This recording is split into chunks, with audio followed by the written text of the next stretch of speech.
All right, hello everybody. We're going to take a look at your exported packages, which should have your chopped up characters all ready to go. I'm going to just go ahead and import them straight into this project, which has my previous examples in it already. It shouldn't really make much of a difference. Just really quick, let me ask, did anybody make a prefab of their character, or did you just do the sprite part and that's it? I did a prefab. Prefab? I'll use you the Sprite. Sprite? Okay. Just curious. It was optional either way. So I'll go ahead and go down the list of the downloads that I've got, which starts with Yang. So what we got is the Sprite, import, and then where to go? Okay. So one thing about prefabs is, or sorry, about packages, is that they will obey the same folder structure that you had. So if you do it on the top level in the assets, that's where it will appear, no matter which thing you have visible at the time. Like I was expecting it to go into import, but I didn't tell you guys to put an import folder, so it won't go in there. But if you do have the same named folder, that's where things will get sorted. So there is a part of Unity which is using the same kind of naming convention and spelling for common assets. And you kind of get used to it over time, but usually they're just a single word, capitalized first letter. Usually there's an S on the end of it that depicts whatever the thing is. So animations, materials, prefab, scenes, scripts, those are all common. I actually have physics material, which is not common. Materials is not always done. Post-processing. Import is just one that I like to do, where I usually put things in there. So just a note, you don't really have to do this, but if you do provide a folder structure, that will be imported into whatever project you put that in. So just so that you're aware of that.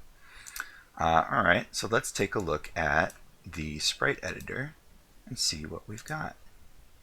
So we've got the hat, head, torso. I'm going to turn that back off again.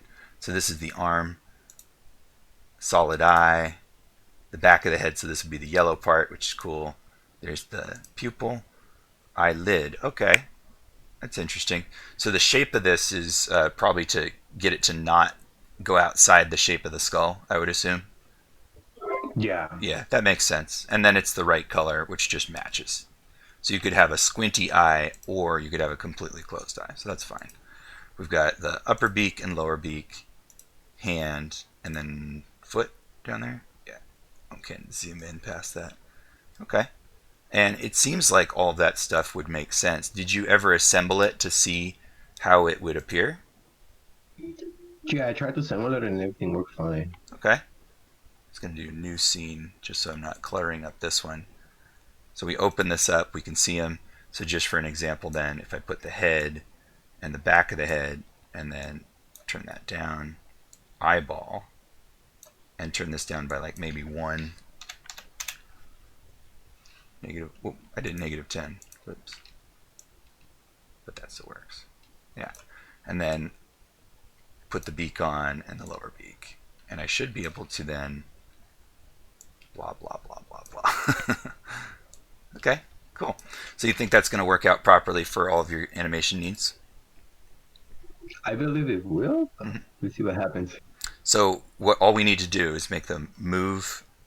So walking and standing still, we need to make them jump. And so just having free arms and legs and a head that can look around, that's basically it.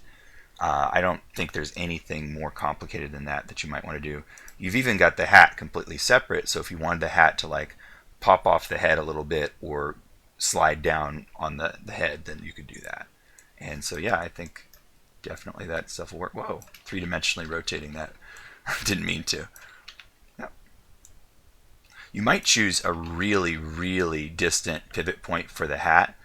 So see how I put the hat on the head, right? The pivot point for the hat kind of would make sense all the way down here if it wasn't going to leave the head. If you're going to have it like pop off in the air though, like this, then leaving it where it is makes sense. But something that you can do, so we could take that hat and we could go like all the way down here and hit apply. And now, when I put this on the head, if I rotate it, it's like it can slide around his skull. Sometimes that's a benefit, sometimes it's more trouble than it's worth. So just as a note. Okay. You can also do the same thing with the beak. Since what the beak is supposed to do is just kind of like hinge, right? We could take the pivot point for those and we could slide them way back, way further back than you would, like there and about here or so. It's hard to tell until you get it in the scene. So now when I place it, if I rotate, it's going to kind of match up with the skull a little bit more easily. And so I don't have to like counter rotate things a lot. Make sense? Yeah, makes sense. Great. All right. Did you have any questions or problems?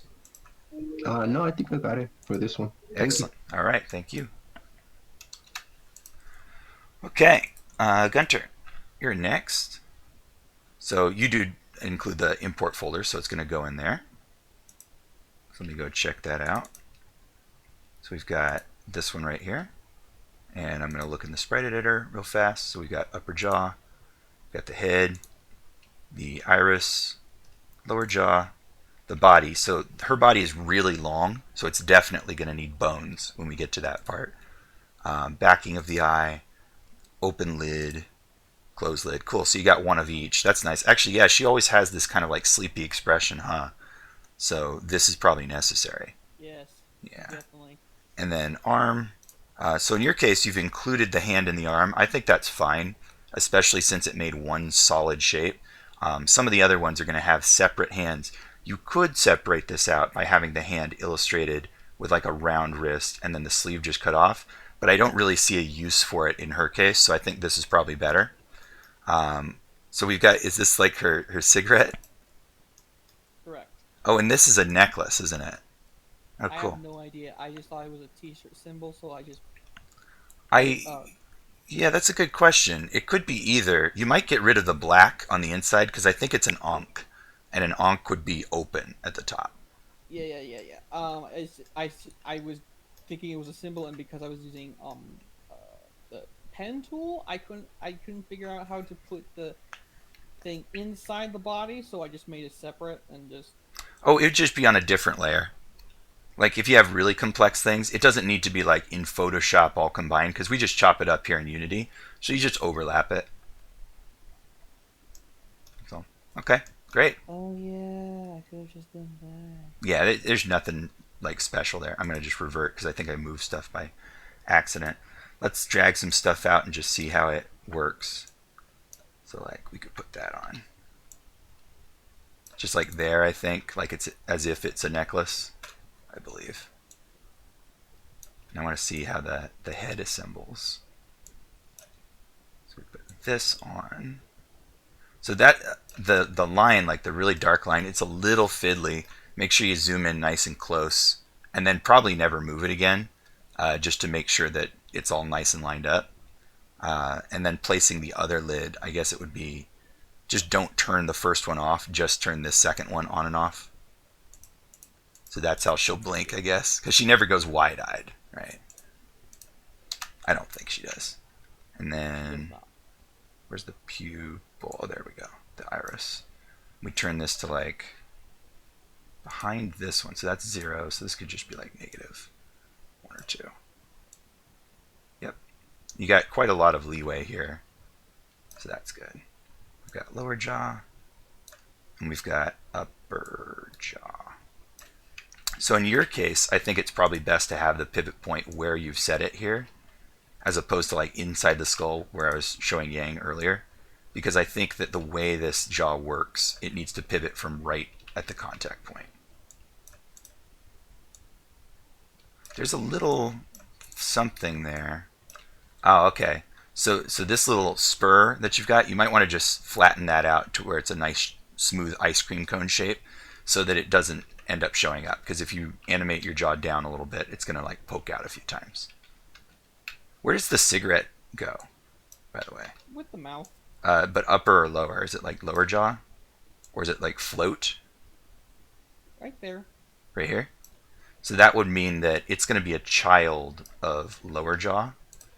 So that when you do this, if you do this, I suppose, then you can have the cigarette bob as an extra action, but then you don't have to move both of them. Looks good to me. You don't want these to be animatable, her little fins. Those are horns. Horns, yeah.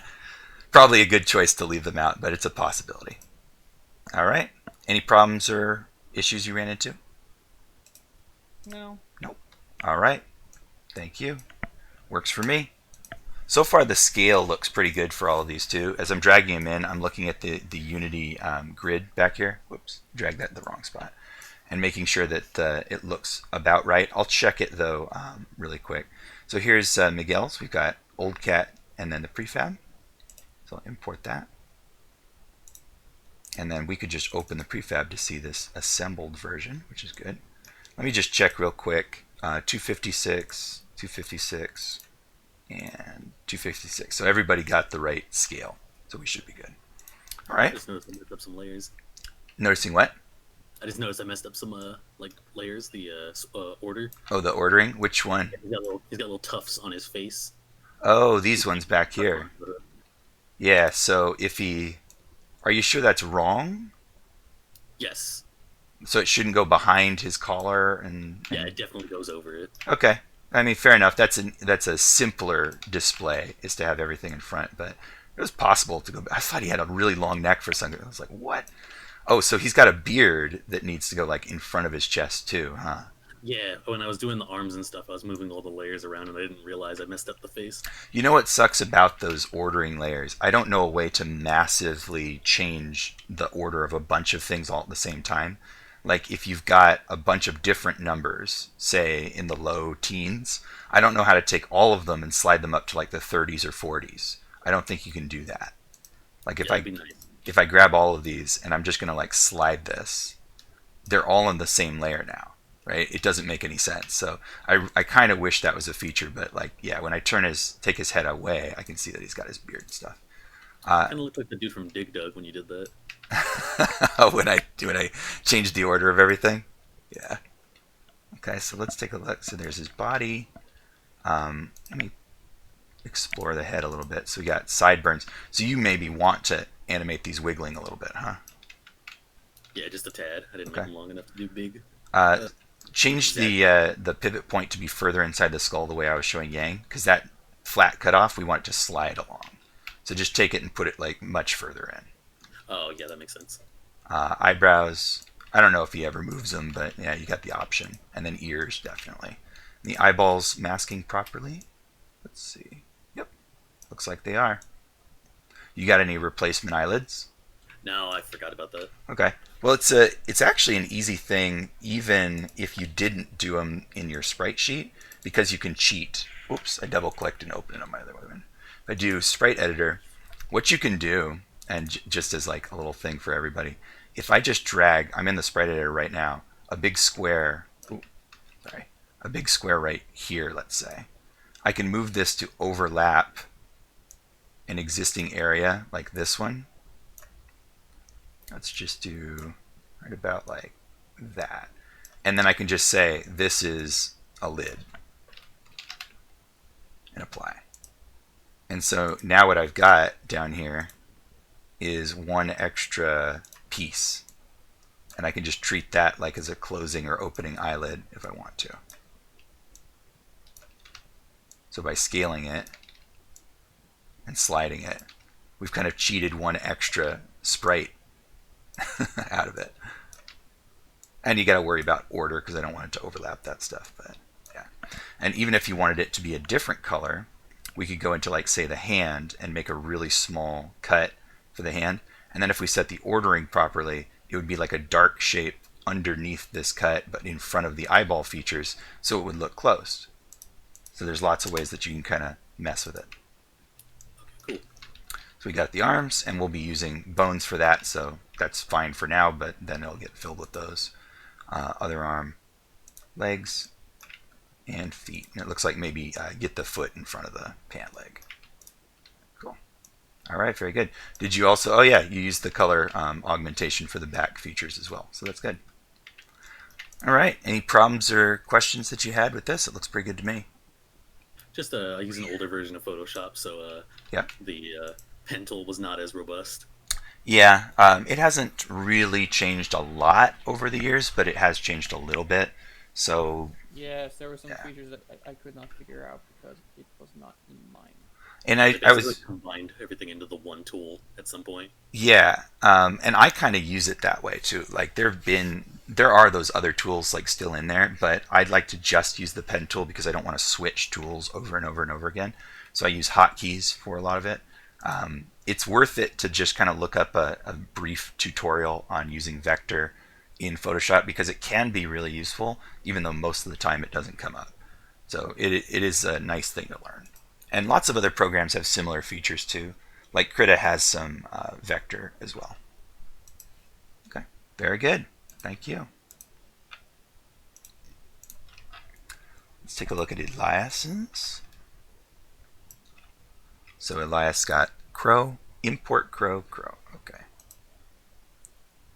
So there's the prefab, and then in here, he made a subfolder. So he's got 240, so close. 256, just a multiple of 2. It'll probably display just fine, but yeah, slightly off. So let's do prefab. Here we go. I think this guy's name is Germ. We've got the head, got the hat. Okay, he actually did put the pivot point pretty low down here. It looks like maybe it's too far because when I rotate it, it's kind of fallen off his head. So a little bit closer to the hat, and you probably have it. And the pupil, it's masking properly. Very good. We've got the beak. Looks good to me. Boom, boom, boom. Very good. Torso. And zipper as a separate one, and the button as a separate one. I think the zipper I would probably include in the torso illustration so that it bends with the bones, because a zipper is not really a stiff feature, it's a flexible one. But the button, leaving it separate, makes sense because making it like elliptical while it bends would probably look weird. Although if you're using minimal bones in the torso, the button's high enough up that when you bend the second or third bone, it's probably not going to deform very much. So I think you're safe to include all of this stuff on the torso illustration if you wanted to. The arms, let's see. Yep, can move them around. We've got, what's this part? Oh, you've got arm, and then hand. I don't think one of those is necessary. If you want extra structure for a reason, like you're afraid of accidentally moving the sprite renderer, I guess that's fine. But once we put in the bones, then things have to be parented to the bones and it's going to get messy. So you might want to eliminate this object and just have it be this one. But I get it if you're trying to separate things out and be nice and orderly. So same thing with leg. So we've got leg and then leg sprite, which right now I'm moving, but eventually it'll be the bones. And then we've got the foot. Cool. All looks good to me. I don't see any problems that are going to arise. And since his bodysuit is all kind of just one color, this one's a bit easier. You don't have to worry about like making two tones for things. Very good. Thank you, Elias. Let's take a look at the last one, which is Andrew. Okay, so Andrew got Angus, just as the sprite. Import it. Take a look. 256. Great. And let's take a look at the pieces. Glasses, head, arm, ear, hand, leg, mouth. Everything seems named. Let's just... Angus is one of my favorites. He's such a dorky looking character. I think he's adorable. Put his little head on there. Give him some glasses. And Angus also, instead of eyes, has glasses. So that's really easy. You can just rotate those. Makes it super easy to do his facial animation. Yeah, he looks like he's going to work out just fine. Take a look at his arm. And you got his hands separate, so we'll just order that and attach it to the bone, and I think that'll be just fine. You do have both the right and left arms. I don't think they needed to both be illustrated. And also, I would typically just make a like a ramrod straight arm or leg if I'm going to flex them with the bone system, just because you run the risk of it looking weird if you try to bend it the other way. These are straight enough that I don't really think that there would be a major problem. But like how you've got the legs completely straight, that tends to be a little bit better for the bone system. You do have the feet included in the legs, which is going to pose a problem. When you try to bend this limb and then have the foot also be contacting the ground, you're going to have to use either more bones or it's just never going to line up at all. So be careful about that. I think I could demonstrate just by jumping in the Sprite Editor and adding some bones to this just to show what's going to happen. Let's do create bones. Double click, and I'll do hip, knee, ankle, and then assuming we're going to want to try to pose the foot, I'm going to do one more.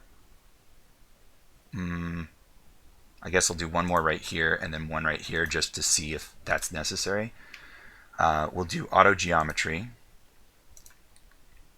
I think that's dense enough. And then auto weights. And I think I just want to, let's just not smooth it and see what we get. Let's preview pose. So here's bending the leg, and that looks fine, right? Assuming that you paint the pinch and everything. But if you wanted this character to like push off the ground, we would need the foot to be flat in a position like this. So if I try to bend this back, you can see like the cuff of the pants now is interacting in a way that is a little bit ugly. I suppose this would work, and then if I wanted to like flex the toe, I'd probably want to put one out here or something. But the pants are, you know, tied to it. So no matter what I do, the pants are a part of this shape now. So you may want to separate the two and just have the foot attached at the end of the bone chain.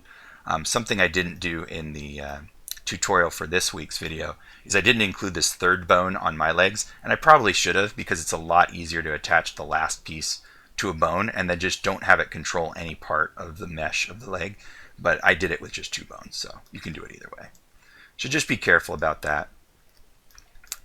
And yeah, everything else looks pretty good. I would just say that the collar shape that you've done, I might include like a little bit of neck flesh color in between just in case you push the head up higher so that it doesn't look like his head is just like levitating off his shoulders, and instead it looks like it's attached by a neck. But this is fine. We're probably never going to move that. And if you moved it down, there's no problem. So leaving it in place or moving it down, neither one would cause an issue. All right, very good. Thank you, Andrew. And that's everybody that I had in the folder. Was this a fairly easy assignment, you guys?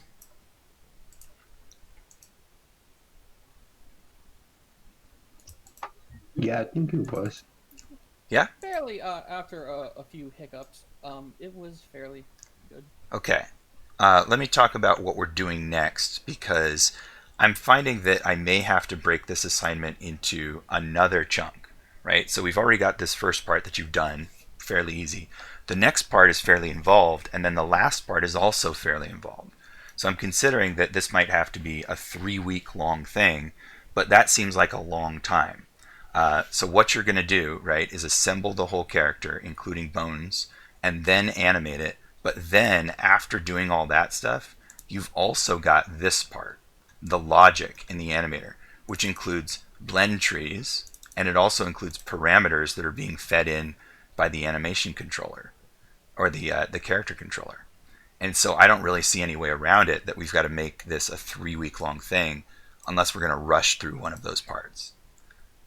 What do you guys think? Because I could... Rather not rush. Yeah, rather not rush? Okay.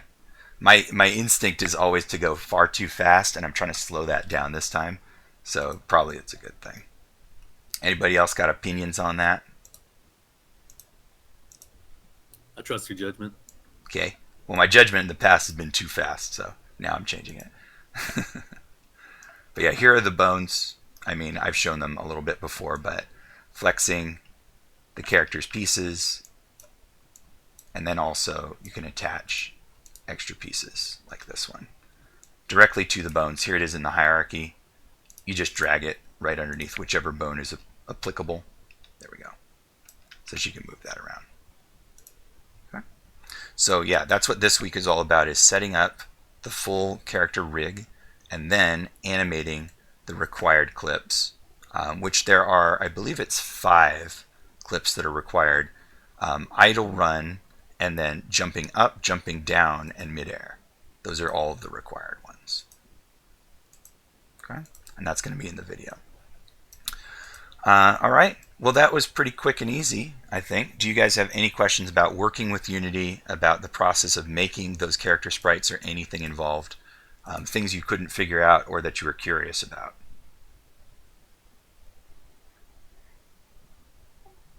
I was thinking when you rotated the hat Mm-hmm. on, I think it was Yang's. Mm-hmm. Is that a thing that people do? Is use 3D rotation on 2D sprites? You can. You should have a good reason, but yeah, you can. I Just mean, to get easy, like distortion and like I yeah, would things like that. say it's not going to be common because, like, let's just, if I rotate it like this way, like rotating it, it sort of creates a funny two-dimensional card effect. So if we're like Paper Mario or something, then maybe, yeah, you would do this because it's a funny way to reverse the hat that kind of showcases the two-dimensional nature of this illustration. But are you really going to rotate a two-dimensional thing just for typical animation purposes? Probably not. In fact, even if I was going to like flip the hat backwards, I might opt for scale instead of rotation, just because it keeps it in that two-dimensional space. We've got to be aware of how is it going to interact with other objects in the scene, like the background. And if you start rotating, like, let me just make a let's make a large two-dimensional sprite back here, and I'll just assign it something. What can we have? Something lighter. This beak is at least orange, so let's try that one.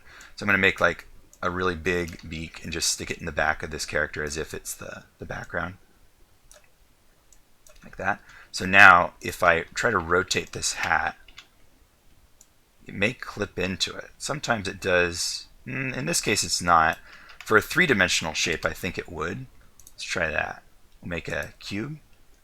And if I turn this off, you can actually see he does inhabit 3D space, right? I'm going to place this just behind him, like right there. We'll try to make it close enough that it'll have some impact, and then scale it up. Okay, so let's go back to 2D. Grab the hat. There we go. So now it is clipping into that three-dimensional shape back there, because three-dimensional shapes, they don't work with the sorting layers. The sorting layers are only for 2D stuff.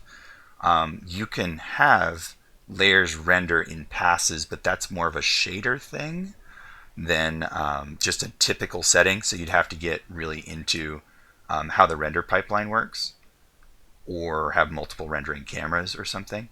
So typically no, but if you had a really good reason or a stylistic reason, then you could, if you really wanted to. Does that make sense? Yeah, cool. Yeah. And you could have like, let's do something weird with this. I'm going to just open a new scene real quick. New scene. There it goes. Don't save. I'm going to make a 3D sphere. There we go. And let me go into a 3D view real quick. I don't know why it's semi-transparent. That's pretty odd. What do I got? The default material? Oh, I think it's just because I can see the collider. So that's fine. So let's grab then some of these 2D shapes from like, let's give this thing a beak and an eye. And in this case, we'll just use the yellow and the black. But what I'm going to do, I'm going to parent the eye to the back of the head thing. I'm going to make that three-dimensionally positioned. Ooh, they're all way over there. Why'd that happen? So I'm going to reset the position here. There we go. I don't know why the 3D shape popped out way back over there. But we're going to take these and place them like on the head so that I could rotate this three-dimensional head and it would have these two-dimensional features. So just like that. And scale it down. And in this case, like, the display order matters because this black piece and the yellow piece, they're both inhabiting the same space at the same time. If I start rotating, what happens? Oh, it's not a child yet. One sec. Let's make these a child of the sphere. There we go. So let's see what happens if I start rotating. Come on. So see, that way they started displaying improperly. So I'm going to take the eye and move it up in the order. Okay, there we go. So now the black piece always displays in front of the yellow piece. You can see the effect starts to break when we rotate too far, but not really so much that, you know, it's not something that we would want to ever do. So I'll set this back to 0. And let's put the beak on there as well. So yeah, you can do weird stuff like this, like combine them, maybe for a specific designed look that you want. I made them too small. Or just kind of playing around with 2D and 3D space. There was a game a while back by a particularly creative game designer called 30 Flights of Loving, I think, that had square characters with flat faces. And it was really charming, but there was a lot of two-dimensional elements. And so the combination was a little disorienting sometimes, but also kind of funny. You almost played it for comedy. Okay, so now we're back to 2D. See? So you can, I mean, even if it's just rotating a little bit, that's not super odd. Maybe it is super odd. But you could animate these things simultaneously while having them on a 3D character, and you could have this in 3D space if you wanted to, or you could have it in 2D space, but just know that if your character looks at you like this, you're not going to see anything. Yeah, it's kind of charming, it's kind of weird. So hopefully that opens up some possibilities for you. I think most commonly, if you're going to have 2D sprite shapes on a 3D character, it's going to be for like the eyes or anime-like expressions like the anger vein or sweat drop or something like that. That's a common way that you can apply these 2D shapes. Or is just kind of a small object in their hand or on their chest, like a badge. That would be another way that you can sometimes see 2D shapes applied. Special effects over the top, that sort of thing. Kind of cool, huh? Yeah, easy way to do the mouth, except that it doesn't hold up from every angle, but yeah. We could put a second eye on the other side so that he could turn around if we wanted to. I mean, just for fun. If I put his body here, I mean, it almost works. 3D head, 2D everything else. Sure.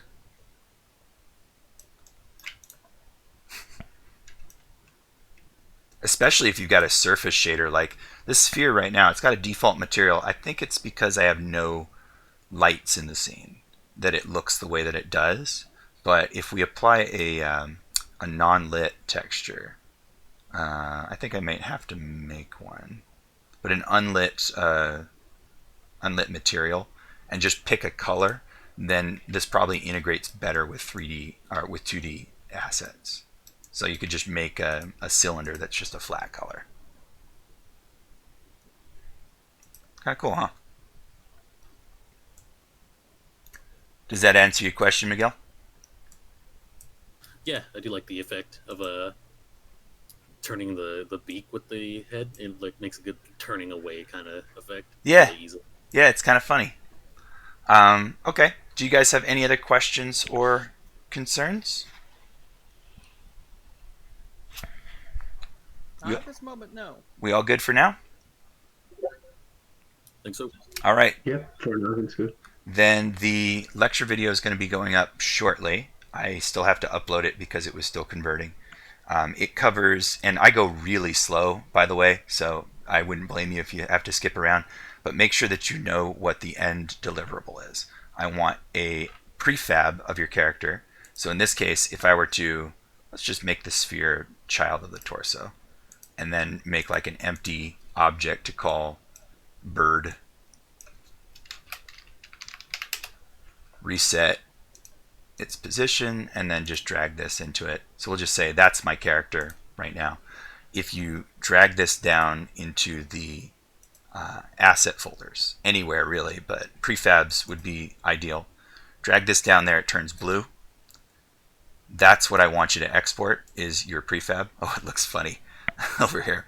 And when you do, it should include everything that you've attached to it, including the animator, which you're going to need to make an animation controller. We're not going to do anything with it, but you just have to attach it, and your animation clips. So that's the entirety of what you're going to export as your package this time. I did demonstrate that slightly in the lecture, but I don't think I did entirely. I didn't go through it as explicitly as this first part, so just make sure that you know that's what is required. Okay? Okay. And of course, if you guys have any questions, then post it up in Discord and I'll help you out. Okay. All right. Then that is it for today. Thank you guys very much, and I'll see you next time. Thank you.